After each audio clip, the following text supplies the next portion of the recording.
এই জাদুবিদ্যা সত্য।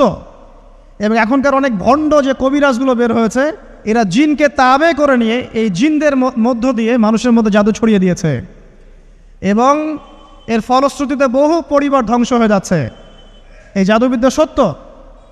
আরও একটা জিনিস সত্য, নবী সাল্লাল্লাহু আলাইহি ওয়াসাল্লাম বলেছেন ইন্না আইনাল হক, চোখের নজর সত্য। নবী করিম সাল্লাল্লাহু আলাইহি ওয়াসাল্লাম বলেছেন চোখের বদনজর সত্য। এই যে আমরা বলি ফেসবুকে এত বেশি ছবি দিয়েন না ভাই, ছবি তুলেন না, ছবি তুলেন না, বারবার যে বলি নিষেধ করি, কারণ কি জানেন? একটাই কারণ, বিকজ চোখ লাগাটা সত্য।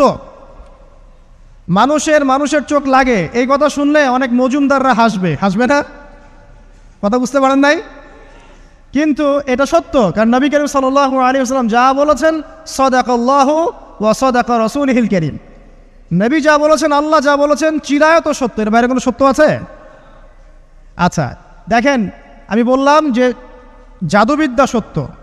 এই জাদুবিদ্যার চর্চা মানুষ করে, এখনও করে, এবং এই জাদু দিয়ে মানুষের ক্ষতি করার জন্য জিনের প্রয়োজন হয়, দুষ্ট জিন। এই জিনগুলোকে মানুষ তাবে করে মানুষের ক্ষতি করার চেষ্টা করে। দেখবেন এখন গ্রামে গঞ্জে শহরে সব জায়গায় ছড়িয়ে পড়েছে না? দেখবেন, খুব সতর্ক থাকবেন। আমি পরে সলিউশন বলছি আপনাদেরকে। আরেকটা বলেছি, নবী সাল্লাল্লাহু আলাইহি ওয়াসাল্লাম বলেছেন চোখের বদনজর এমন সত্য যে একটা উটকে এই রান্নার ডেকচির মধ্যে ঢুকাই ফেলতে পারে।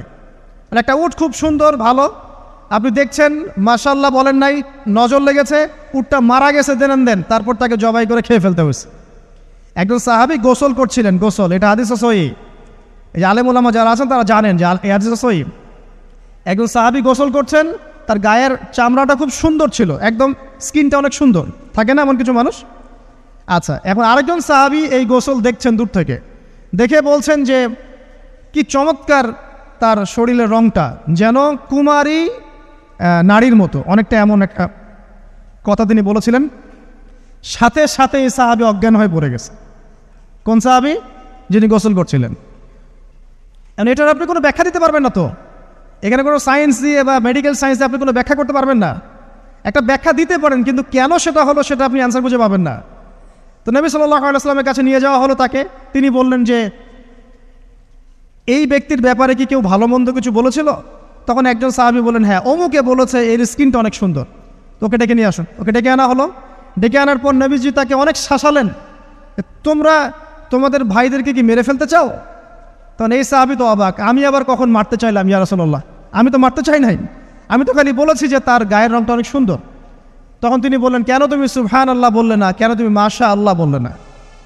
যখন মাশাআল্লাহ বলবেন, সুবহানাল্লাহ বলবেন, নজরটা লাগবে না। আর যখন আপনি মাশাআল্লাহ বলবেন না, সুবহানাল্লাহ বলবেন না, দেখবেন নজর লেগে গেছে। আপনি বিশ্বাস করেন